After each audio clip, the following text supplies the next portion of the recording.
다양한 분야의 명사를 초청해 삶의 지혜를 들어보는 시간 지혜다락방. 안녕하세요. 저는 아나운서 김미진입니다. 한 사람이 세상을 떠나면 그리움을 남기게 되지만 현실에서는 재산 상속 문제가 남는다고 합니다. 어떻게 하면 상속을 지혜롭게 해결할 수 있을까요? 지난 시간에 이어서 오늘도 신은숙 변호사님과 함께하도록 하겠습니다. 큰 박수로 맞아주시기 바랍니다. 안녕하세요. 네, 지난 시간에 강연을 너무 잘해주신 덕분에 상속에 대해서 좀 잘 알게 됐는데요. 그럼에도 불구하고 상속은 나와 좀 먼 일이다, 또는 부자들의 이야기가 아닐까라고 생각하시는 분들도 많으신 것 같아요. 그런 분들을 위해서 한 말씀 해주신다면요. 여러분들 영원히 사실 건가요? 죽지 않고 영원히 사실 수 있는 분은 없고요. 상속 문제는 반드시 발생합니다. 그러면 재산을 남긴 분만 문제가 될까요? 그렇지 않습니다. 빚을 많이 남긴 분도 이 빚을 누가 갚아야 되는가, 그다음에 재산을 가져간 사람이 빚을 더 많이 갚아야 되는가, 정말 갖가지 문제들이 발생해서 내가 영원히 살지 않는 한 어느 가정에서나 발생합니다. 근데 이제 돌아가신 분들이 대부분 이렇게 말씀하세요. 우리 애들은 착해서 돈이 없어서. 절대 그렇지 않습니다. 아렁이 다렁이라고 자녀분들은 생각이 다 다릅니다. 그래서 상속 문제는 반드시 발생합니다. 상속 문제는 반드시 모든 가정에 발생하는 문제다. 그러면 상속에 무관심했던 이유 중에 하나가 사실 상속법이 어렵다라고 느껴지는 이유가 가장 큰 것 같은데요. 구체적으로 상속을 어떻게 준비하면 좋을지 그것도 설명해 주시기 부탁드립니다. 일단은 내가 남겨진 재산, 그것은 이제 적극재산이라 해서 부동산이나 현금뿐만 아니라 소극재산이라서 빚이 있습니다. 반드시 이것은 상속분대로 나눠야 되는 겁니다. 그런데 빚은 이제 둘째치다 하더라도 상속재산에 대해서는 일정 부분을 남기지 않는다라고 하면 반드시 소송이 발생한다. 그래서 오늘 제가 이와 관련해서 강의하고자 합니다. 네, 두 번째 강연인데요. 네. 많이 기대가 됩니다. 그러면 신은숙 변호사님의 두 번째 강연 큰 박수로 청해 듣도록 하겠습니다.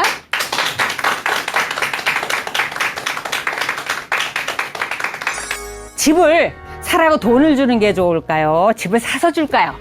모든 상속인에게 골고루 남겨줘라. 유류, 남기라는 뜻입니다. 제사밥을 실제로 드시는지는 모르겠는데 제사 때문에 장남한테 그렇게 재산을 다 생전에 물려주신다는 거예요. 그러면 소송을 펴려면 어떻게 합니까? 부모님이 유류분은 남겨주셔야 되죠. 미혼 자녀한테도. 그래야 그들이 소송을 하지를 않습니다. 엄마, 그 집 살 때 내가 얼마 보태줬는데 동생은 여태까지 가져다 쓴 돈이 얼만데, 이렇게 나와서 합의가 되지 않아요. 그럴 때 어머님이 최소한 이들이 소송 안 하려면 계산을 하실 줄 알면 돼요. 계산을. 이 계산법을 아시면 분쟁을 막을 수 있고 대부분의 상속소송이 유류분입니다.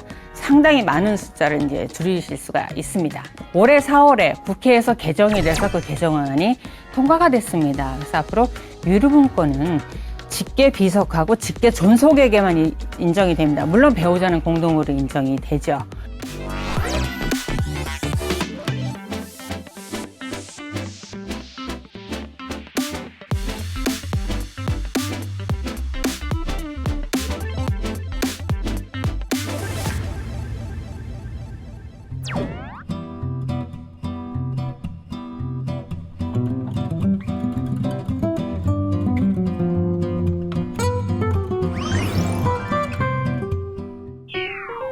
안녕하세요. 신은숙 변호사입니다. 오늘은 1년에 약 4만 건 내외 정도가 발생하고 있는 상속사건의 구체적인 예에 대해서 제가 설명을 드리겠습니다. 4만 건 정도 발생하는 상속사건 중에 대부분을 유류분 반환 청구 소송과 상속재산 분할 심판 청구가 이제 차지를 하고 있습니다. 그리고 상속재산을, 내 재산을 이렇게 남겨라라고 유언장을 작성해 놓고 이제 돌아가시게 되는데요. 유류분 소송과 상속재산 분할 심판을 하기 전에 유언장이 작성되어 있는지, 과연 이 유언장은 유효한 것인지, 이거를 먼저 이제 선행적으로 다투게 됩니다. 그래서 오늘은 이 세 가지와 관련해서 이제 설명을 드리고자 합니다. 첫 번째로 상속재산과 관련해서 가장 많은 수를 차지하고 있는 것이 유류분 소송이라고 보시면 됩니다. 유류분 소송이 이제 무엇이냐면 유류, 남겨둬라라는 겁니다. 그래서 민법에서 규정하고 있고, 만약에 유류분이 발생한다라고 하면 반드시 지급해줘야 됩니다. 반드시. 그러니까 이 사실을 아는 유류분권자, 내가 상속을 못 받은 상속인이 소송을 하는 경우가 대부분입니다. 이 제도는 1977년도에 도입을 해서 79년도 1월 1일부터 시행이 됐습니다. 그래서 그 전에 부모님들이 사실 농업 시대고 간의 수공업 시대로 이제 이전하면서 사실 어찌 보면 이제 아버님이 논 1000평을 마련하시고 2000평으로 불리는 것이 과거에는 온 가족의 노동력으로 이제 가능했어요. 그땐 기계가 없었지 않습니까? 근데 그거를 제사 지내준다고 다 장남한테 이제 생전에 물려주시거나 아니면 돌아가시면서 이제 장남한테 가져라라고 유언장을 남기신다라는 거죠. 이게 이제 문제가 되고 있어서 온 가족이 다 같이 이제 모은 재산이기 때문에 모든 상속인에게 골고루 남겨줘라. 유류. 남기라는 뜻입니다. 그래서 전부는 아니고 그들이 상속받아야 될 일정 부분은 반드시 남겨줘라. 만약에 남기지 않는다 그러면 소송해서 반환 청구해라라는 제도가 이제 들어오게 됐습니다. 그래서 정말 강력한 권리여서요. 유류분이 발생한다 그러면 반드시 줘야 된다. 그러면 소송을 피하려면 어떻게 합니까? 부모님이 유류분은 남겨주셔야 되죠. 미혼 자녀한테도. 그래야 그들이 소송을 하지를 않습니다. 그런데 지금은 이제 저도 그렇고 제 주변에 있는 분들도 보면 오히려 딸을 더 귀하게 기르시는 것 같아요.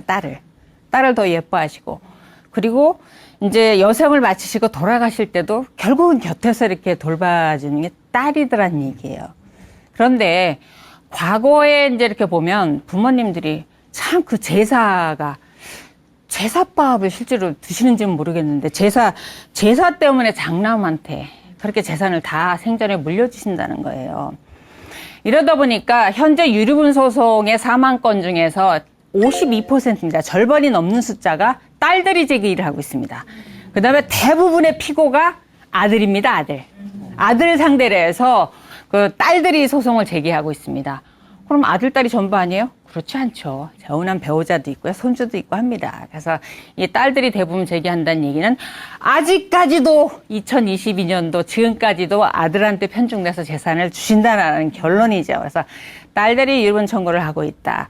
그래서 사실은 그 오빠하고 여동생이 이렇게 친하진 않죠. 드문드문하죠. 왜냐하면 올케 언니하고 이렇게 친해지진 않지 않습니까? 그런 사이에 이제 부모님이 오빠한테만 남겨주고 돌아가신 재산에 대해 소송이 붙는다고 하면 이 가족은 이제 영원히 볼 일은 없는 거죠. 제사도 각자 지냅니다.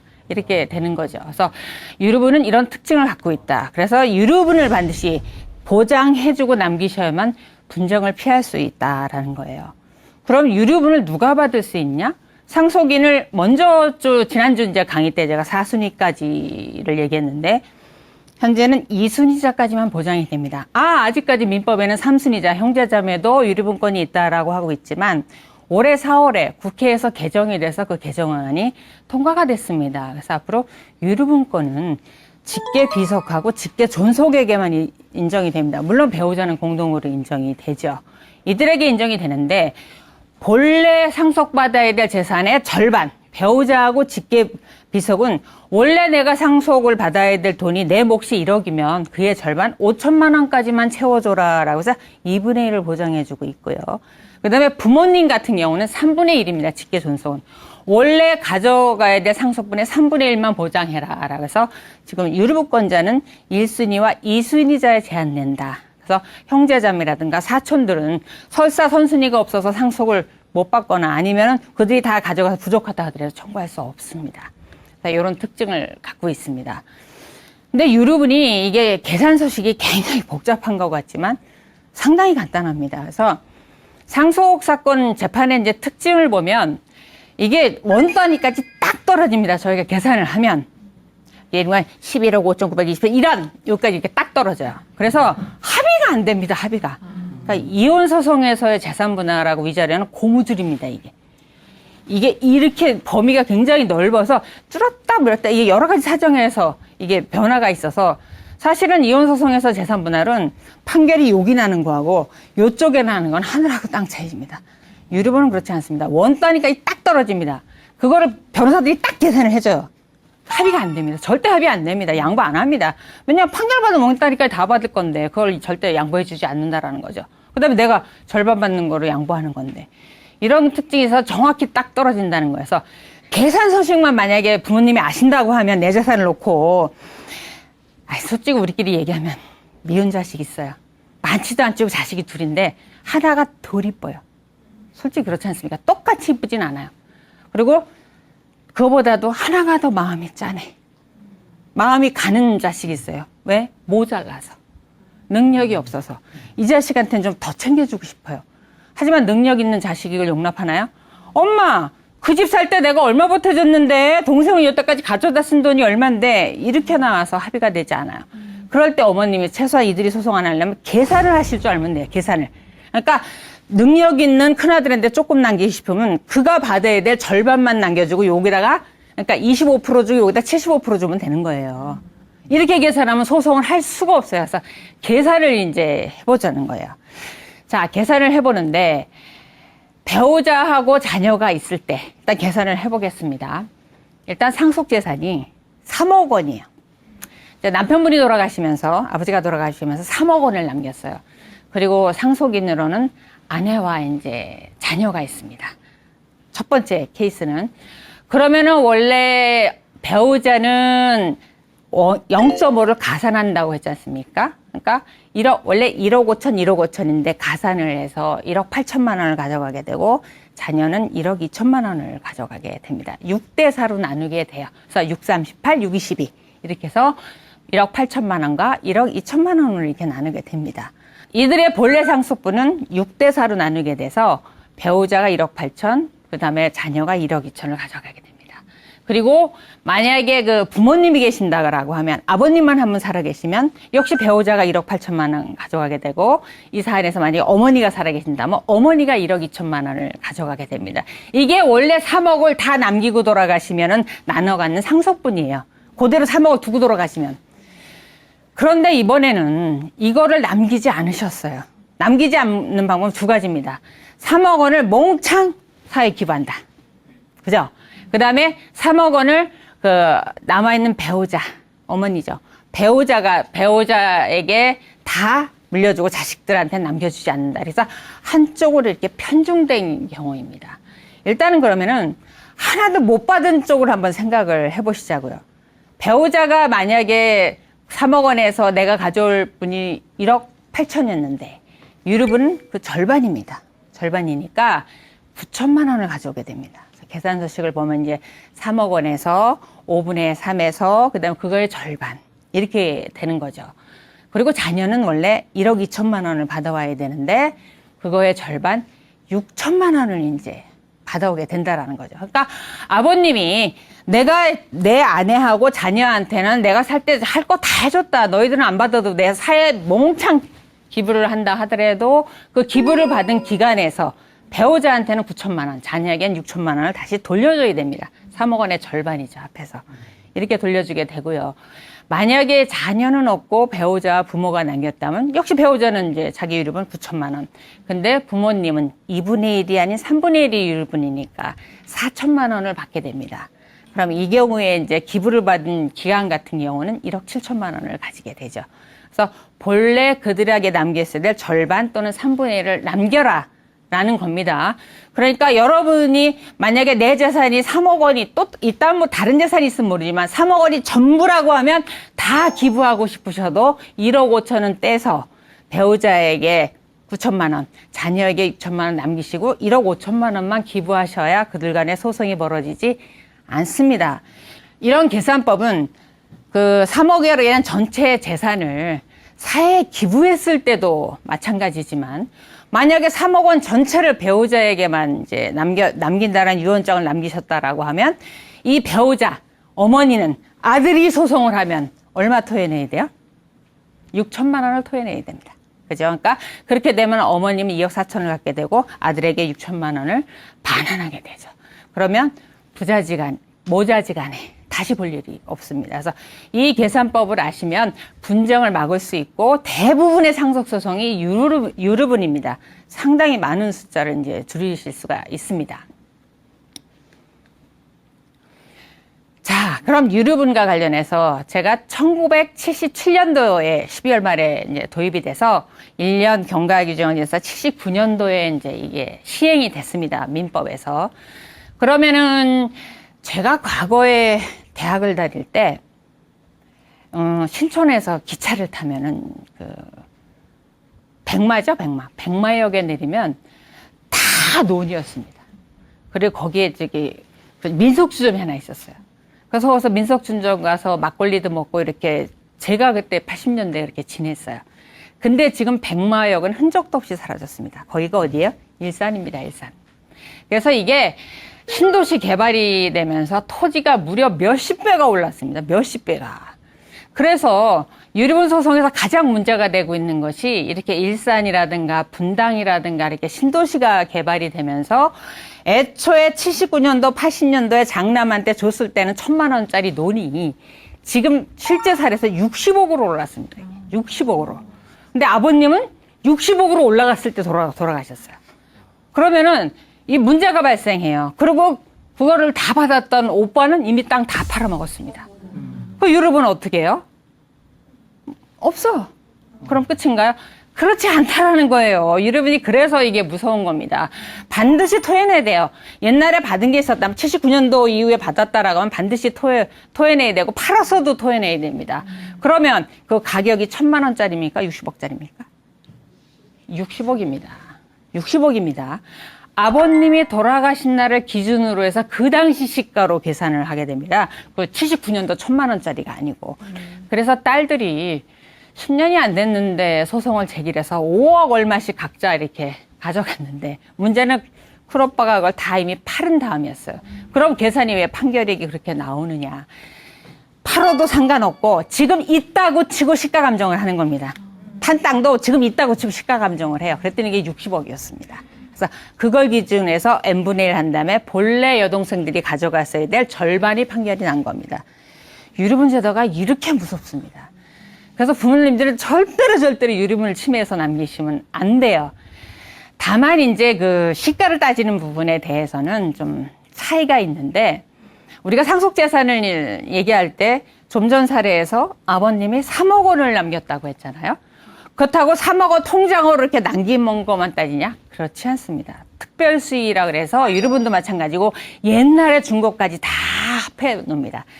그러면 큰 자녀한테는 결혼할 때 집을 사줬고, 그 다음에 작은 딸은 유학 갈 때 그 손주 유학한데 쓰라고 현금을 준 게 있고, 그 다음에 막내 아들한테는 지금 살게 해주고, 이렇게 부모님의 생전에 이렇게 각자 누렸던 특별 수익이 다릅니다. 이거를 다 더합니다. 다 더해서 현재 부모님이 남겨진 3억에다가 큰오빠가 가지고 있는 집 10억짜리 더하고, 그 다음에 유학비 준 거 3억 원 더하고, 그 다음에 막내 아들 데리고 있으면서 집 져준 거 15억 더하고, 이거를 다 해서 현재 재산을 40억으로 본다는 겁니다. 40억, 50억 이렇게 봐서 이거를 상속분으로 나눠보는 거예요. 그럼 본래 자녀들이 예를 들어서 10억씩 가져가야 되는데, 그 다음에 10억씩 가져가야 되는 남아있는 게 3억밖에 없잖아요. 이거 갖고 나눌 수가 없죠. 그러니까 많이 가져간 자녀가 이 부족한 분을 채워주는 게 이게 유류분이라는 거예요. 이렇게 특별수익 과거에 준 것까지 다 플러스한다. 이런 특징을 갖고 있고, 또 하나, 만약에 그 유류분이 걱정되시는데 현금을 주는 게 좋을까요? 그러니까 집을 사라고 돈을 주는 게 좋을까요? 집을 사서 줄까요? 전자가 월등히 유리합니다. 현금을 주는 게. 똑같이 10억 원짜리 예를 들면 집을 사준다고 생각하시면 장남한테는 10억 원을 주면서 네가 이 돈 갖고 집을 사라. 그래서 10억 원을 샀어요. 근데 둘째 아들한테는 4명이로 있던 10억 원짜리 집을 줬어요. 근데 20년이 지나서 돌아가실 때 이 집이 강남 무지 올랐지 않습니까? 30억으로 올랐어요. 그러면 형은 10억을 줬잖아요. 그러면은 계산을 할 때 어떻게 계산하냐면 동생이 가지고 있는 집은 현재 시가예요. 30억. 30억 계산이라고. 형은 10억에다가 이자하고는 다른 개념인데요. 물가 상승률을 더합니다. 이자보다 약간 높아요. 그러니까 10몇 억밖에 안 돼요. 여기 11억도 채 될까 말까요. 근데 여긴 30억이에요.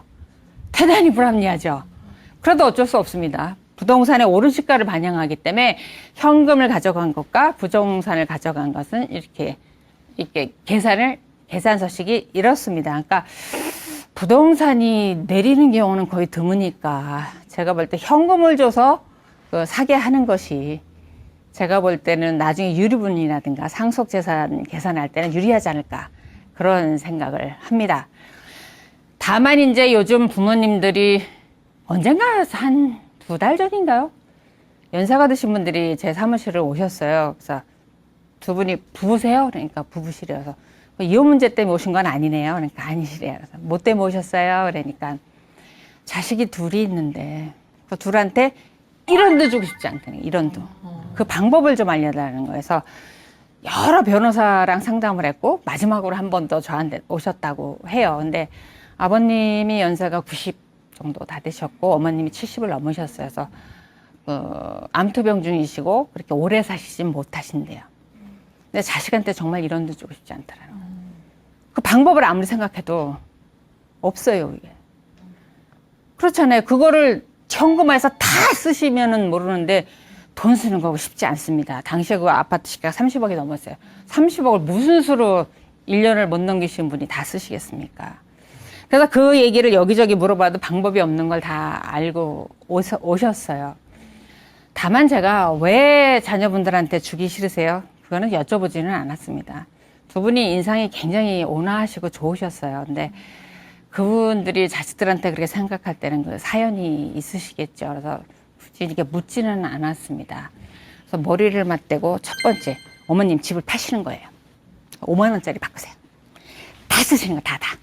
살림하고 이런 거 하지 마시고, 뭐 고급 실버타운이나 또 연세가 있다고 하니까 아니면 복지시설이나 이런 데 아주 정말 비싸고 좋은 데 가서 다 쓰시는 거 다. 좋은 거 드시고, 좋은 데 이렇게 기부도 하시고 하시는 거예요. 네. 언제 죽을지 알고, 어머님, 내 자녀 수명이 얼마인지 알고 그걸 다 쓰냐는 거여서 그것도 또 딱히 뾰족한 방법이 아닌 것 같고. 그래서 그때 제가 안내한 것이 유언 대용 신탁이었습니다. 금융기관에 찾아가면 유언 대용 신탁이요라고 하면 딱 들어맞는 이름은 없어요. 얼마 전에 제가 기사를 보니까 뭐 인생 신탁 이렇게 해서 제1금융권에서 이렇게 내놨더라고요. 각종 이름으로 이렇게 상속재산을 관리하는 신탁제도가 지금 활성화되고 있습니다. 이 신탁제도가 뭐냐면은 나의 재산을 일단 금융기관에 넘겨주는 거예요. 소유권을 다. 그런 다음에 계약을 하는 거예요. 이 재산을 가져가서 이제 운영을 해서 내가 죽을 때까지 한 달 생활비를 얼마 주고 어디에 투자하고 병원비 얼마 주고 그래도 남으면 이 재산을 누구한테 줘라라고 계약을 하는 겁니다. 계약을. 어찌 보면 유언장을 써서 이렇게 분배하는 거랑 형식은 같아요. 그러니까 유언 대용 신탁을 했을 때 내가 유언장을 써서 재산을 남겼을 때 한쪽으로 편중시켰을 때 발생하는 유류분 문제가 발생할 수 있다는 문제가 여기도 이제 발생을 하게 됩니다. 근데 이 제도를 활용해서 사시다가 돌아가셨고 그다음에 재산이 남았을 때 자녀분들이 역시나 금융기관을 상대로 해서 유류분 소송을 이제 하게 됩니다. 이와 관련해서 아직까지 확인된 대법원 판례는 없습니다. 근데 하급심에서 판례들이 계속 쏟아지고 있는 것이 유언 대용 신탁을 통해서 금융기관에 맡겼던 재산은 계약관계이기 때문에 유류분을 침해하지 않는다라는 판례들이 일관돼서 나오고 있습니다.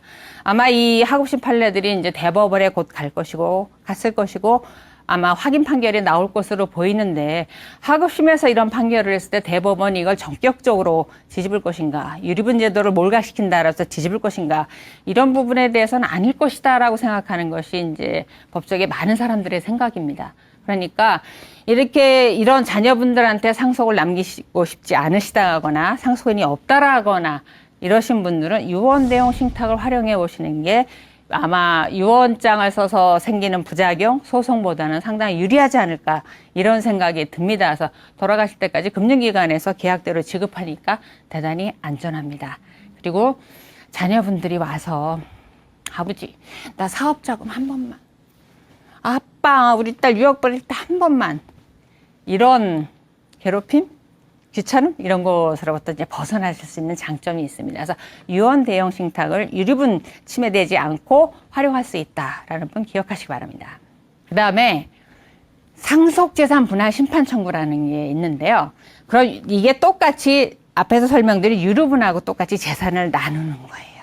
근데 어떤 차이가 있냐면 유류분은 그 남아있는 게 조금만 남아갖고 내가 받을 상속분의 절반이 침해될 경우에 많이 가져간 다른 형제나 그다음에 기부를 받은 기관에다 나의 절반을 채워다오라고 하는 소송이라고 하면 남아있는 재산이 완벽하게 나의 상속분을 충족하진 않지만 최소한 유류분을 넘기게 남았어요.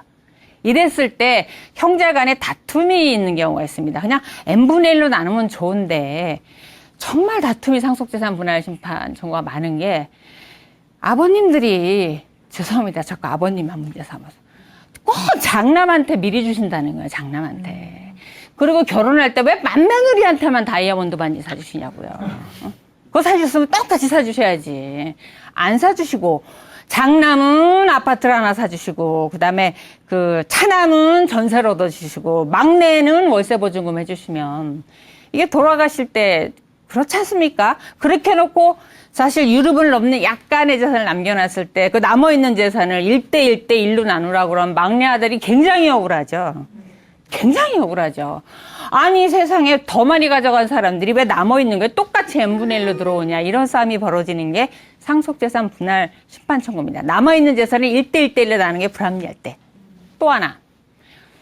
자, 아버지가 그 상가하고 아파트하고 저 시골에 할머니한테 물려받으신 길도 없는 맹지 논을 한 3만 평 남겼다고 하시자고요. 남기셨어요. 그러면 이거를 나눌 때 서로 싸웁니다. 뭘 갖고 싶겠습니까? 월세 나오는 상가가 지려고 하죠, 서로. 그죠? 노는 너가 가져라. 3만 평이 된다.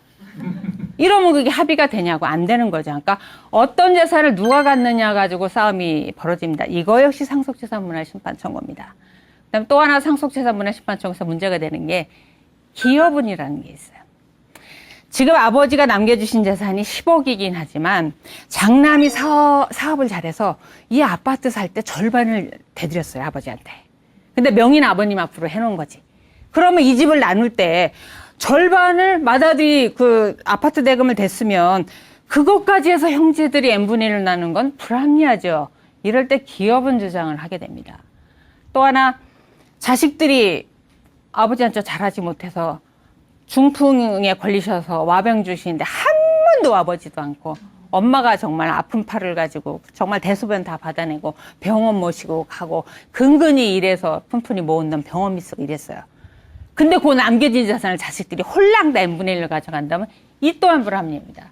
그래서 기여분 문제가 발생하고 요즘 또 발생하는 게 이 자식들이 안 나가요. 이게 캥거루족이라고. 안 나가. 부모님 집에서 서로 살려고 하고 참 문화가 이렇게 될 줄 몰랐는데 부모님 집에 들어와 살려고 서로 다투는 경우도 많아요. 왜요? 들어와 살면 관리비 그다음에 운 좋으면 엄마가 식대도 다 내요. 그죠? 부식비도 다 내고 그다음에 무엇보다 애들을 봐줘요. 그러니까 서로 들어와 살려고 살아놓고는 막상 엄마가 돌아가시면 하는 얘기가 내가 엄마 모시느라고 얼마나 고생했는 줄 알아? 엄마 생신 때 내가 다 차렸잖아. 너 1년에 한 번 왔잖아. 너 병 갈 때 내가 다 모셨잖아. 그러니까 이 아파트의 반은 나 주고 나머지는 나눠야 돼. 이렇게 주장해요. 그러면은 똑똑한 딸이 가만히 있나요? 저 같은 딸한테 걸려보세요. 오빠 그 집에서 공짜로 살았지. 관리비 낸 적 없지. 그 다음에 엄마한테 베이비시터비 주지도 않고 애 기르게 했지. 그러니까 오빠는 왜 토해내야 돼? 더 못해야 돼. 이렇게 나온다는 거예요. 그래서 이런 접합점에서 굉장히 소송이 많습니다. 그래서 상속재산 분할심판 청구는 필요적 공동소송이라 해서 유류분과의 차이점은 유류분은 내 유류분이 침해당했다고 그래도 내가 소송 안 할 수 있습니다. 그건 하고 싶은 사람만 하면 돼요. 유류분은. 하고 싶은 사람만 하면 돼서 오남매라 그래도 다 하진 않습니다. 다 가가자는 오빠한테 둘째, 셋째만 하고 넷째, 다섯째는 안 하는 경우도 많아요.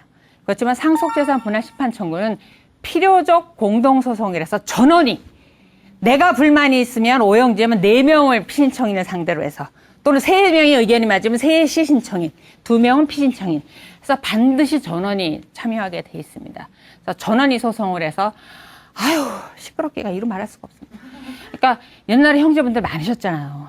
9남매가 하시는데 의견이 취합돼가지고 변호사를 좀 이쪽도 하나 이쪽도 한 명 이렇게 선임하면 좋은데 이분들 사이에도 또 의견이 안 맞아요. 그래서 2줄로 앉습니다.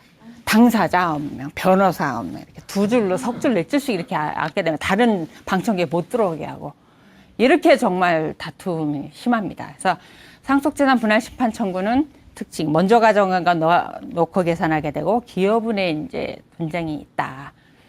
그러면은 계산을 한번 해볼까요? 계산을 해보면 지금 아버님이 3억을 남겼고 그 다음에 미리 큰오빠가 2억을 가져갔어요. 그리고 여동생하고 상속인이 이게 둘이라고 치면 3억 원 남긴 거를 오빠는 1억 5천 나눠! 천만의 말씀입니다. 미리 가져간 2억 원을 넣어서 5억 원이 상속재산이 되고 그럼 2억 5천씩 가져가게 되죠. 그러니까 여동생이 남아있는 3억 원에서 2억 5천을 가져가게 되고 그 다음에 오빠는 5천만 원만 가져가면 돼요.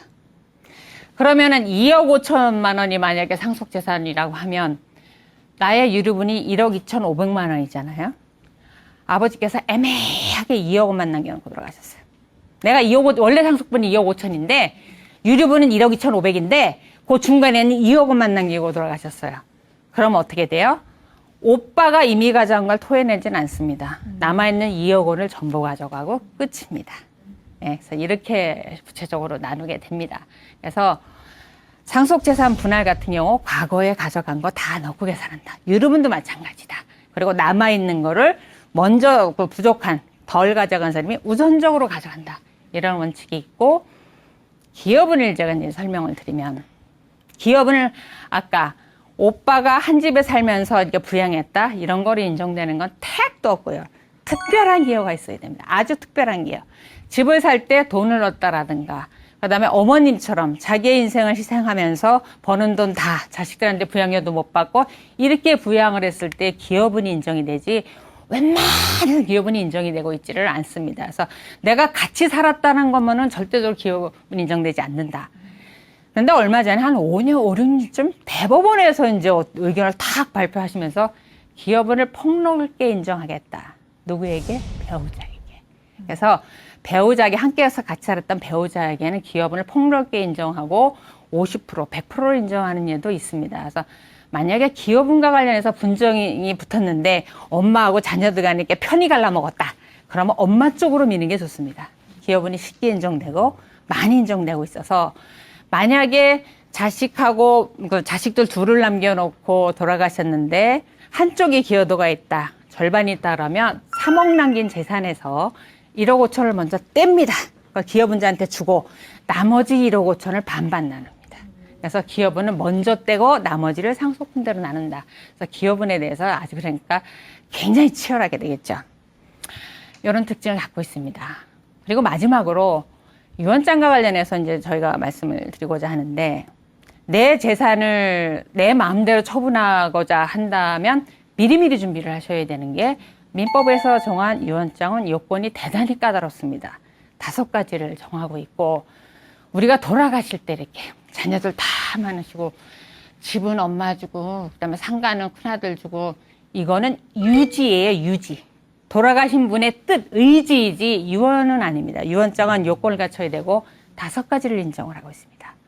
자필, 녹음, 공정증서, 우리가 흔히 말하는 공증, 그다음 비밀증서, 구수유언 이렇게 5가지를 이제 정하고 있는데 이 중에서 우리가 활용할 수 있는 게 2개입니다. 가장 변호사로서 권하고 싶은 건 공정증서에 의한 유언입니다. 공증입니다. 그래서 20억을 한도로 해서 최대 200만 원까지 비용이 들지만 그 이상 넘어가면 비용이 더 들지는 않습니다. 자녀들이 소송하는 거에 비해서 공증을 하는 게 상당히 저렴한 비용이라고 할 수 있고 변호사가 관여하기 때문에 무효가 되는 경우가 드뭅니다. 그 다음에 이제 그렇게 공증 번잡하게 할 재산도 없고 그래도 특정 자녀한테 불쌍한 마음이 가는 자녀한테 주고 싶을 때 흔히 하는 것이 자필유언장입니다. 직접 쓰시는 거. 그래서 우리가 유언장 안내할 때 자필유언장 작성 요령을 저희가 안내드리게 돼요. 5가지 요건이 있습니다. 전문, 그러니까 전체 문장을 자필로 반드시 쓰셔야 돼요. 타자 뚜룩뚜룩 치시면 됩니다. 그리고 만약 수정하시면 듣고 상 몇 자 해가지고 수정해서 이거 도장 찍으셔야 돼요. 그러니까 번거로워. 차라리 새로 쓰시는 게 나아서 전문을 자필로 쓴다. 그런 다음에 날짜, 주소, 이름 쓰시고 그 옆에 도장을 꽉 찍으셔야 돼요. 이 5가지 하나라도 결하면 안 된다는 판례가 각각이 있습니다. 일단 주소와 관련해서는 암사동까지 썼어요. 서울에 그 암사동이라고 있어요. 암사동 끝. 그럼 암사동에 홍길동이 몇 명일까요? 대단히 많죠. 안 됩니다. 번지수 정확히 쓰시고 아파트 동호수 쓰셔야 돼요. 돌아가시는 분 주소예요. 받을 사람 주소가 아니고 돌아가시는 분의 주소를 정확히 쓰셔야 됩니다. 그다음에 날짜를 쓰셔야 되는데 날짜가 왜 중요하냐면 유언장은 맨 마지막에 유효합니다. 맨 마지막에. 그러니까 날짜 선호가 대단히 이게 중요합니다. 그래서 날짜를 반드시 써야 되는데 날짜가 언제인지 헷갈려. 휴대전화도 없어. 그러면 내 환갑날 딱 유일하게 한 번이니까 이런 건 판례가 인정해 주는데 둘째 딸 결혼식 날 이러시면 둘째 딸이 결혼 2번 하면 이제 큰일 나는 거죠. 그러니까 날짜를 정확히 쓰세요. 날짜를 정확히 써야 돼요. 그다음에 이름 쓰시고 이 도장이 문제인데 이 도장은 반드시 인감도장일 필요는 없습니다. 아무 도장이나 막도장을 이제 찍으시면 되는데 주의하셔야 될 건 서명 안 됩니다. 왜냐하면 서명은 그 세월이 간 변하기도 하지만 비교 대상이 없어요. 이게 진짜인지 가짜인지. 그래서 가장 안전한 건 번거롭지만 인감도장을 찍고 인감증명서를 첨부해 놓으면 퍼펙트 하십니다. 그래서 이 5가지 요건을 꼭 결하시면 안 되고 서명 안 된다. 그다음에 무인도 가능하다는 판례지만 이게 지워지기도 하고 해서 그냥 막도장 찍으시면 됩니다. 그리고 눈에 잘 띄는 곳에 두셔야 됩니다. 자필유언장 작성해놓고 발견이 안 되면 어렵고요. 이거는 발견한 사람이 즉시 지체 없이 법원에 검인 신청이라는 걸 하게 됩니다. 해야 됩니다. 검인 신청이 뭐냐면 법원에다가 이 유언장을 발견을 했고요. 이걸 검인해 주세요라고 하면 판사가 이 가정에 이런 유언장이 있었다. 그게 유효하다 무효하다가 아니고 유언장이 있더라라는 걸 확인해 주게 됩니다. 이게 그 유언장에 있는 재산대로 집행하는 데도 쓰이게 되고 해서 유언장을 가지고 계신 분은 빠르면 3호제 지내시고 늦어도 49제 지낸 다음에는 법원에 검인 신청을 하시는 게 좋은데 저희는 대체적으로 일주일 안에 신청하기를 이제 권해드립니다. 여기서 또 이제 궁금증 많은 분들이 있어요. 가장 정확한 게 동영상 안에 휴대전화로 이렇게 찍으시면 가만히 생각해보면 5가지 중에 휴대전화로 동영상은 녹음요원에 해당할 수 있어요. 그래서 해가지고 이렇게 이쁘게 찍으실 필요 없고요. 목소리만 나오시면 돼요. 목소리 안 나오면 안 됩니다. 목소리가 나와야 돼서 자 뭐라고 녹음을 하면요. 저는요 저기 이름이 신은숙이가 몇 년생이고 주소가 어디고요. 이 BTN 건물 통째로 우리 큰아들에게 상속합니다. 이렇게 한 다음에 옆에 친구한테 들었지? 너 들었다고 여기도 녹음 중이야. 저 친구 누구고요. 이 BTN 건물 저 통째로 큰아들한테 준다고 얘기하는 거 제가 들었어요. 제 이름, 주민번호 이렇게 다 녹음을 해놓으시면 돼요. 증인 한 명을. 이게 효력이 있지 이 목소리 안 나오고 동영상 안 됩니다. 반드시 녹음이 있어야 된다. 그래서 이와 관련해서는 아직까지 판례는 없는데 정확히 이 요건만 갖추면 효력이 있을 것으로 보입니다. 그래서 여러분들의 재산을 왜 내가 맘대로 하는데 유류분으로 제한하는가 이런 부분이 이제 발생하기도 하고 유언장에 대해서 왜 이렇게 엄격하게 제한을 두는가 라고 의문이 있을 수 있는데 유언장이 효력을 발생하는 건 작성한 분이 돌아가셨을 때예요. 그러니까 진위에 관련해서 대단히 이제 논란이 있어서 이 요건을 반드시 갖춰주시기 바라고 그다음에 또 하나 유류분을 침해하지 마시라는 겁니다. 유류분 침해하면 유언장이 있다 하더라도 소송이 발생할 수 있다라는 겁니다. 제가 오늘까지 이제 가족 간의 분쟁과 관련해서 상속과 관련해서 발생할 수 있는 문제를 대부분을 다 알려드렸습니다. 이거를 제외한 상속 분쟁은 거의 없습니다. 예상하기 어려워서 제가 2주간에 걸쳐서 이렇게 알려드린 몇 가지만 피하신다라고 하면 최소한 내가 사망하고 나서 내가 죽고 나서 자녀들이 소송은 하지 않습니다. 소송을 하지 않는다라고 하면 그래도 부모님 제삿날 그다음에 그들 간의 그 경조사가 있을 때 가끔은 만나서 밥은 먹습니다. 하지만 소송이 일어나면 가슴에 한을 품고 영원히 남남이 됩니다. 어느 쪽을 선택하고 싶으신가요?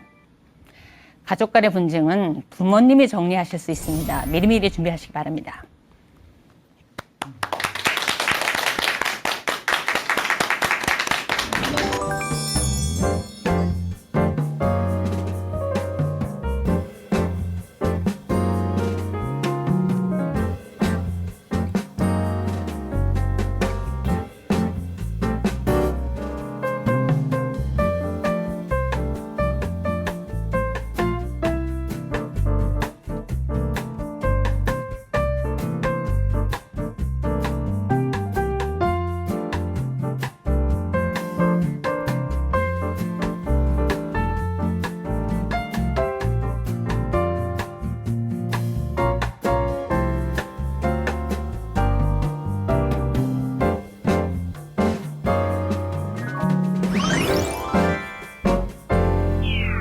네, 2주간의 강연을 듣고 나니까 왜 많은 프로그램에서 변호사님을 섭외하는지 알 것 같다라는 생각이 드는데요. 상속법을 너무 쉽고 또 명확하게 설명을 해주셔서 많은 분들에게 도움이 될 것 같습니다. 좀 궁금한 점이 있는데 혹시 변호사님도 상속을 미리 준비하시고 계시나요? 저는 다 쓸 겁니다. 한 푼도 안 남기고 자녀들에게 남길 계획이 현재로서는 없습니다. 그리고 생명보험도 안 들었습니다. 아, 그렇군요. 그럼 보통 사람들은 상속을 언제부터 준비하면 좋을까요? 사실은 뭐 자기가 사망할 시기를 알지 못할 거니까 네. 그렇다고 미리 준비한다는 건 현실적으로 어렵거든요. 네. 왜냐하면 내가 사망한다는 걸 생각하고 살아라 하는 말하고 똑같아서. 네. 근데 자녀분들이 결혼하고 어느 정도 자리를 잡아가면서 부모님에게 대출이라든가 담보라든가 보증이라든가 이런 걸 요구한다라고 하시면 매일매일 유언장을 작성해 보시는 것도 괜찮을 것 같습니다. 그래서 큰아들이 이쁘면 큰아들이 유리하게, 작은아들이 이쁘면 작은아들이 유리하게 네. 서로 이제 경쟁도 시킬 겸 그래서 유언장을 작성해 보시는 것도 괜찮을 것 같은데요. 작성을 하시되 절대 분쟁이 없게 작성을 하시면 될 것 같습니다. 네, 유언장 이야기를 해주셨는데 유언장을 쓰기 전에 이것만은 꼭 기억해라 하는 것도 있을까요? 유언장은 그 반성문이 아닙니다. 네. 제가 유언장을 한번 작성해 보세요 하면 이제 어떻게 작성하시냐면 여보 내가 30년 전에 결혼해갖고 당신한테 잘못한 게 많고 초대났을 때 늦게 들어서 미안하고 이렇게 쓰시는데 그런 거 효력 없고요. 재산이 뭐가 있는데 이건 누구한테 준다라는 것만 남기시면 되고 또 하나 주의하실 건 빚은 나눌 수 없습니다. 철저히 상속분대로 나눠지게 되니까 빚을 미운 자녀에게 이렇게 몰아서 상속한다는 내용은 안 쓰셔도 될 것 같습니다. 네. 아, 참, 이야기를 듣다 보면 상속에 관련된 다양한 소송이 있겠구나라는 생각이 드네요. 오늘까지 2시간에 걸쳐서 상속에 대해서 알아봤는데요. 다음 주에는 어떤 내용 준비해 주실까요? 가족 간의 분쟁 이제 두 번째가 이혼이죠. 네. 부부가 인연을 끝낼 때 이제 이혼 소송이 발생하게 되는데 이게 생각처럼 간단하지 않은 게 재산 문제도 있고 위자료도 문제 있지만 자녀와의 관계가 상당히 중요하고 네. 특히 이제 미성년 자녀가 있을 때 대단히 중요합니다. 그래서 이런 부분과 관련해서 이혼과 관련해서 많이 발생할 수 있는 부분 또 어느 부분에서 이제 배우자들이 상처를 받고 이혼 소송을 제기하면서 한스러워하는가 이런 부분에 대해서 안내를 하고자 합니다. 네. 다음 주 강의도 많이 기대하도록 하겠습니다. 오늘 지혜 다락방은 여기서 마무리하도록 하겠습니다. 다음 주 이 시간에도 알찬 내용으로 찾아뵙도록 하겠습니다. 함께해 주신 여러분 고맙습니다.